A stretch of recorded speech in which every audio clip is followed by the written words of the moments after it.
ഒരാൾ സമുദ്രത്തിൽ മുങ്ങിയാൽ എല്ലാ തീർത്ഥങ്ങളിലും പുണ്യനദികളിലും സ്നാനം ചെയ്ത ഫലം സിദ്ധിക്കുന്നു. അതുപോലെ ഒരാൾ സദ്ഗുരുപാദങ്ങളിൽ നമസ്കരിച്ചാൽ ത്രിമൂർത്തികളെയും പരബ്രഹ്മത്തെയും നമസ്കരിച്ച ഫലം സിദ്ധിക്കുന്നു. കൽപ്പദ്രുമതുല്യനും പുണ്യപ്രദായിയുമായ സായിനാഥന് വിജയം ആശംസിക്കുക. ഭഗവാൻ സായിനാഥ, അവിടുത്തെ കഥ കേൾക്കാൻ ഞങ്ങളിൽ ആഗ്രഹം വളർത്തിയാലും ബാബയുടെ കഥ കേട്ടുകൊണ്ട് വായനക്കാരും അവരുടെ കുടുംബങ്ങളും സാത്വിക ഗുണം വളർത്തട്ടെ. അതായത് അവരുടെ ദേഹം വിയർത്ത്, കണ്ണു നനഞ്ഞ്, പ്രാണൻ നേരെയായി, മനം ശാന്തമായി, രോമഹർഷം അനുഭവിച്ച് അവർ ഉറക്കക്കരഞ്ഞും വിതുമ്മിക്കരഞ്ഞും അവരുടെ വിദ്വേഷങ്ങളും വ്യത്യാസങ്ങളും വലിപ്പച്ചെറുപ്പങ്ങളും ഇല്ലാതാവട്ടെ. ഇവ സംഭവിച്ചാൽ ഗുരുവിൻ്റെ അനുഗ്രഹം അവരിൽ ആവേശിച്ചതിൻ്റെ ലക്ഷണമാണ്. ഈ വക വികാരങ്ങളും പ്രതികരണങ്ങളും നിങ്ങളിൽ ആവിർഭവിച്ചാൽ ഗുരു സന്തുഷ്ടനായി നിങ്ങളെ ആത്മനിർവൃതിയിലേക്ക് നയിക്കും. അതുകൊണ്ട് മായയുടെ ശൃംഖലയിൽ നിന്ന് മോചനം ലഭിക്കാനുള്ള ഏറ്റവും നല്ല മാർഗം പരിപൂർണമായും തൃപ്തിയോടും കൂടി ബാബയ്ക്ക് ആത്മാർപ്പണം ചെയ്യലാണ്. വേദങ്ങൾക്ക് നിങ്ങളെ മായാസാഗരം കടത്തിവിടാൻ കഴിയുന്നില്ല.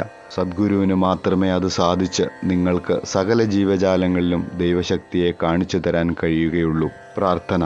ഹേ സായിനാഥ, അവിടുത്തെ പാദങ്ങൾ അനുഗ്രഹീതങ്ങളാണ്. അവിടുത്തെ സ്മരണകളും ഞങ്ങളെ കർമ്മബന്ധങ്ങളിൽ നിന്ന് മുക്തരാക്കുന്ന ദർശനവും അനുഗ്രഹീതങ്ങളാണ്. അവിടുത്തെ രൂപം ഞങ്ങൾക്കിപ്പോൾ കാണാൻ കഴിയുന്നില്ലെങ്കിലും ഭക്തന്മാർ അങ്ങയിൽ വിശ്വസിച്ചാൽ അവിടുന്ന് ജീവിച്ചിരിക്കുമ്പോഴത്തെ എന്ന പോലെയുള്ള അനുഭവങ്ങൾ കൊടുക്കുന്നു. അദൃശ്യവും സൂക്ഷ്മവുമായ ഒരു നൂൽച്ചരട് കൊണ്ട് അവിടുന്ന് അടുത്തു നിന്നും അകലെ നിന്നും ഭക്തന്മാരെ അങ്ങയിലേക്ക് ആകർഷിച്ച് അവരെ പുത്രവത്സലയായ ഒരു മാതാവിനെ പോലെ ആശ്ലേഷിക്കുന്നു. ഭക്തന്മാർക്ക് അവിടുന്ന് എവിടെയാണെന്ന് അറിയുന്നില്ല. പക്ഷെ അവിടുന്ന് സമർത്ഥമായ ചരടു പിടിച്ച് നിയന്ത്രണം ചെയ്യുന്നത് കൊണ്ട് ഭക്തന്മാർക്ക് അവിടുന്ന് അവരുടെ പിന്നിൽ രക്ഷിതാവായിട്ടുണ്ടെന്ന് ബോധ്യപ്പെടുന്നു.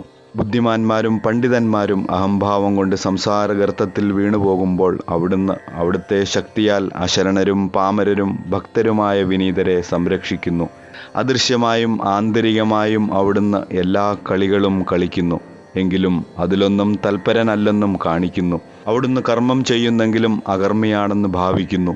ആർക്കും അവിടുത്തെ ജീവിതത്തെ മനസ്സിലാവുന്നില്ല. അതുകൊണ്ട് ഞങ്ങൾക്ക് ഏറ്റവും നല്ല വഴി മനോവാഗ്ദേഹങ്ങളെ അവിടുത്തെ പാദങ്ങളിൽ അർപ്പിച്ച് പാപനാശാർത്ഥം അവിടുത്തെ തിരുനാമം ഉരുവിടലാണ്.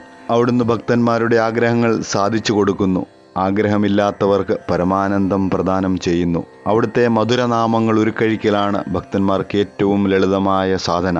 ഈ സാധന കൊണ്ട് ഞങ്ങളുടെ പാപങ്ങളും രജസ്തമോ ഗുണങ്ങളും ഇല്ലാതെയാവുന്നു. അങ്ങനെ സത്വഗുണവും സത്യബോധവും മുൻകൈയെടുത്ത് വിവേകവും നിസ്സംഗത്വവും ജ്ഞാനവും വളർത്തിയെടുക്കുന്നു. അപ്പോൾ ഞങ്ങൾ ആത്മനിലും ഗുരുവിലും വ്യാപൃതരാവുന്നു. ഇതാണ് ഗുരുവിനുള്ള സർവാർപ്പണം എന്ന് പറയുന്നത്. ഇതിൻ്റെ വ്യക്തമായ അടയാളം മനസ്സിന് ശാന്തിയും സമാധാനവും കൈവരുന്നു എന്നതാണ്. ഈ സമർപ്പണത്തിൻ്റെ മഹാത്മ്യവും ഭക്തിയും ജ്ഞാനവും അപാരമാണ്. കാരണം അതിൻ്റെ പിന്നാലെ വരിവരിയായി സമാധാനം, നിസ്സംഗഭാവം, കീർത്തി, മുക്തി എന്നിവ വന്നുകൊണ്ടിരിക്കുന്നു. ബാബ ഒരു ഭക്തനെ അംഗീകരിച്ചാൽ അദ്ദേഹം അവനെ വിടാതെ പിന്തുടർന്ന് രാപ്പകൽ വീട്ടിലായാലും വിദേശത്തായാലും സദാ കൂടെ നിൽക്കുന്നു.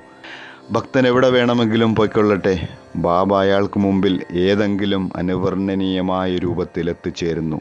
ഓം സായിറാം. तेरा ध्यान साईं, तेरा ध्यान साईं, तेरा ध्यान